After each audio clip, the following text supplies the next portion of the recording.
Well, everybody, it looks like they have unlocked it, so I'm going to go up here up the Mountain Beautiful Trail and see what I can see on the damage. We'll catch you guys when we get there. Now, for some of you unfamiliar with the Mountain Beautiful Trail, it's one of the more steep trails on top of the mountain. There is Little Home, or the Hardy House as some people call it, and you can see that we are about the same height as the Ohio Monument. But we are going to be going that way. One of the things that I love about the Chattanooga and Chickamauga battlefield is the fact that they delineate a lot of stuff. So this would have been the Union picket line the night of November 24th, 1863. And picket line would have been pretty interesting, especially down that direction.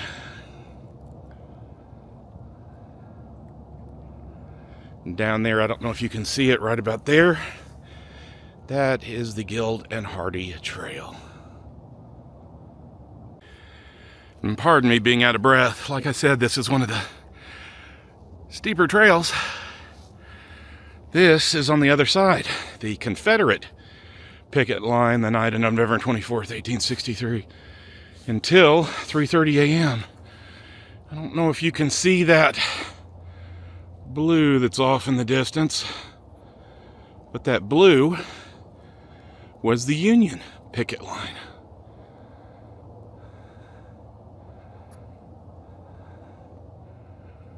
Anyway, let's continue on, shall we?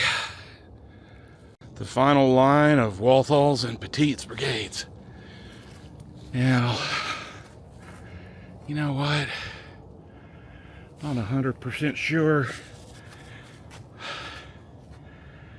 We'll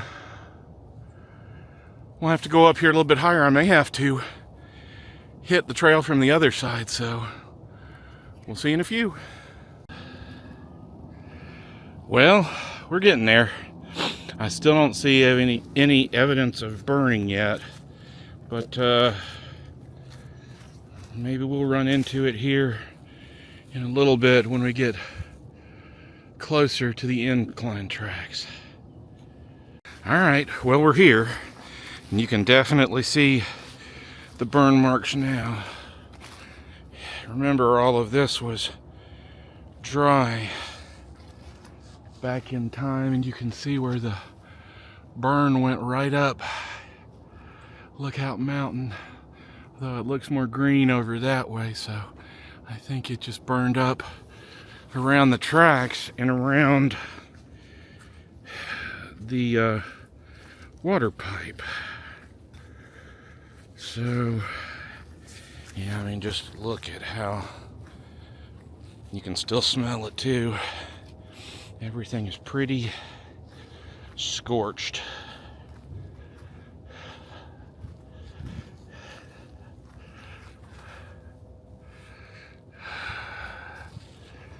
Although it's not super burned, the bigger trees didn't catch things.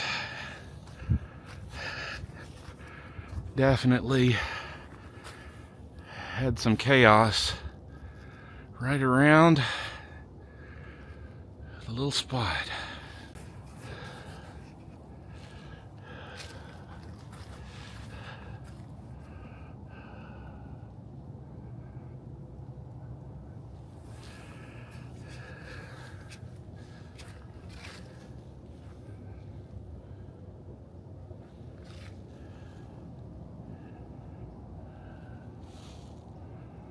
Man, just look at that. Well, we're gonna duck under here. You can see that the tracks definitely got charred and damaged.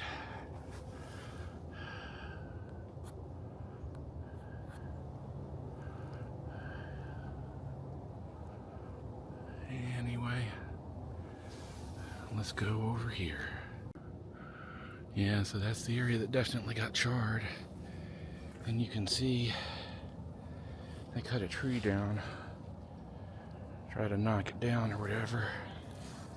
Anyway, I'm going to head this way and go out the other section of the Mountain Beautiful Trail.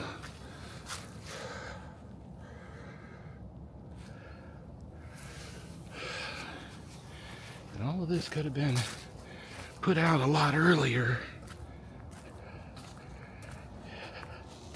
but it just didn't. Oh, that's very interesting. So the flames licked up the side of the tree, following the vines, I guess. And you can see that it didn't burn up a bunch higher than this, at least in this section.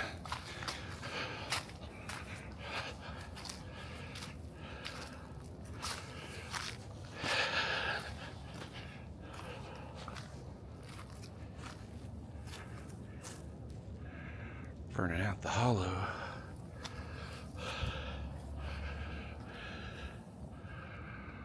Very interesting.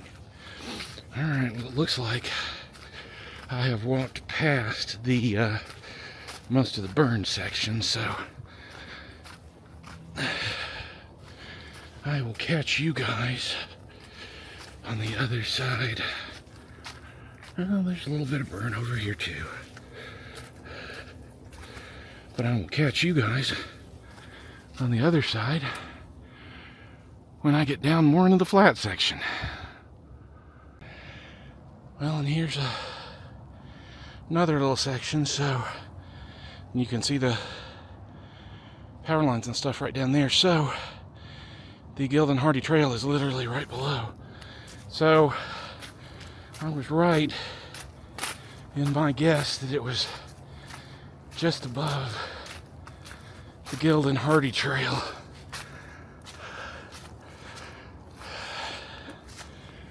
And then it scorched up the mountain more. Anyway, let's go over here and see if we can see some more stuff. Well, I'm up higher on the mountain, and you can see, I think it burnt pretty close up to the palisades. Whew. Let me tell you, Mountain Beautiful Trail is not for the faint-hearted, because it is quite a climb. Anybody know what that is? Is that just a post hole to go on the ground for closing off the trail? I don't know what that is. Can't get up to it. Looks like a can of some kind, but we gotta go that way.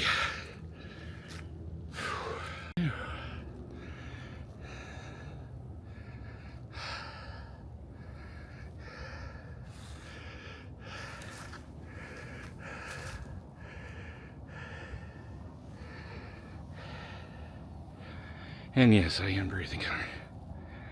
Apologies. Whew.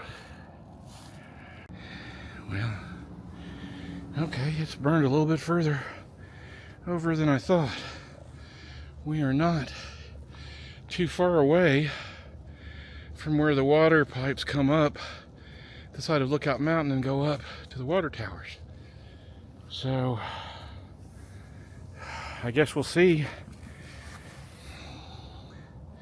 if the fire made it close or not. If so, that would have really endangered the pipes. In certain spots, the fire got right up to the palisades. And that up there, there's houses and things on the other side of that cliff. So yeah. Now, again, the big question is, how close did the fire get to the water pipe set coming up the mountain? Just look at that. All of that was dry, so that's why it burned so well. Anyway, guys, I'll catch up with you in a minute when I get around the corner to the water.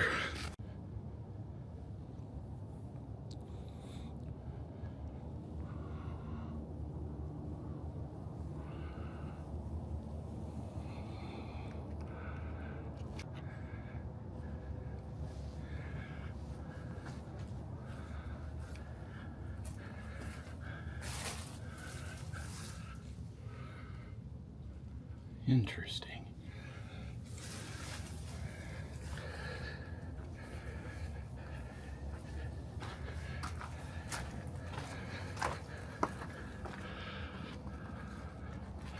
There's the fire right there, and it got really close to the water pipes. I don't see any burning right here, but that's not 50 feet away. And you can see the little bridge that walks across the water pipes.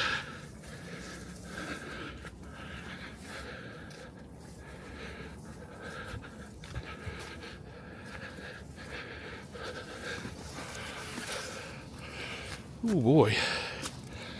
Yeah, it's in moderately poor shape.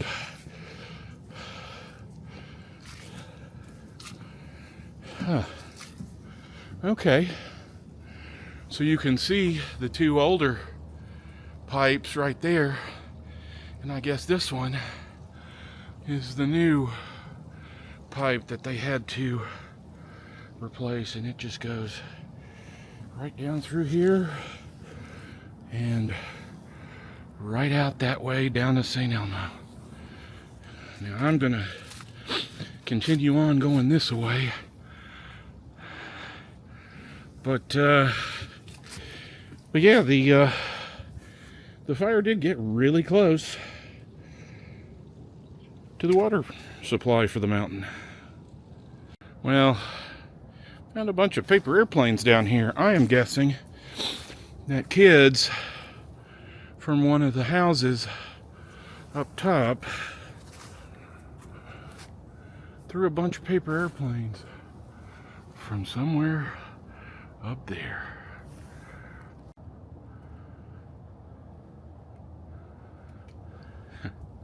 Some of the paper airplanes made it a little bit further away.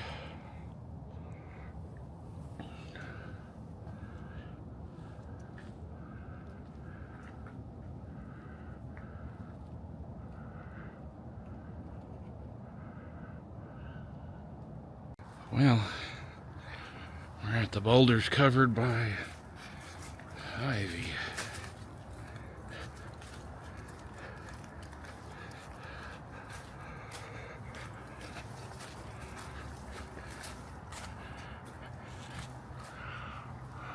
Huh.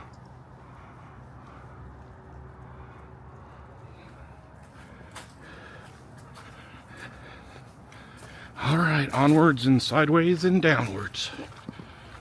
Well, everybody, I am down to the Gildan Hardy Trail. Now, some people were talking about, oh, I remember the big boulder falling. It is not part of the rock slide that is being blamed for causing the fire. This is the big boulder, and you can see that we're very close to where you come up the mountain, and it fell from somewhere up there. This has been here a while, so this is not the correct one. Anyway, guys, I'm gonna work my way on back to the car. Hope this showed a few things and explained a few things. As always, I'm off to go on some more journeys. So until then, why don't you go on a journey of your own? We'll see you next time. Bye-bye.